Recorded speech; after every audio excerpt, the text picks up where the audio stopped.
आमदारांच्या गावात काविळीचा धुमाकूळ, 200 जणांना कावीळ, 2 मृत्यू। अहिल्यानगर मधील अकोले तालुक्यातील राजूरमध्ये काविळीने धुमाकूळ घातलाय। गावात आतापर्यंत 200 लोकांना कावीळ झाली असून या आजाराने 2 बळी घेतलेत।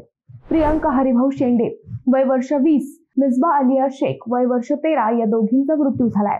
दरम्यान या घटनेत दोषी म्हणून ग्रामविकास अधिकारी राजेंद्र वरपे याला खात्यातून बडतर्फ केले असून आरोग्य विस्तार अधिकारी डॉक्टर विनोद भिसे यांना निलंबित केले। या प्रकरणाची नैतिक जबाबदारी म्हणून राजूर ग्रामपंचायतीचे उपसरपंच संतोष बनसोडे यांनी राजीनामा दिलाय। या आजाराची नागरिकांनी धास्ती घेतली असून तालुक्यात घबराटीचे वातावरण आहे। तज्ञांची एक टीम सध्या राजूर येथे पाठवण्यात आली असून त्यांचेही युद्ध पातळीवर साथ नियंत्रणासाठी प्रयत्न सुरू आहेत। राजूर हे डॉक्टर आमदारांचे गाव असले तरी या ठिकाणी आरोग्य सेवा नाही हे फार दुर्दैव आहे। शुद्ध पाणी मिळाले नाही म्हणून लोक मरू लागले आहेत। सरकारी अधिकारी निलंबित केले पण आमदारांची काही जबाबदारी नाही का? जनता म्हणून तुम्हाला काय वाटते? कमेंट करून नक्की सांगा।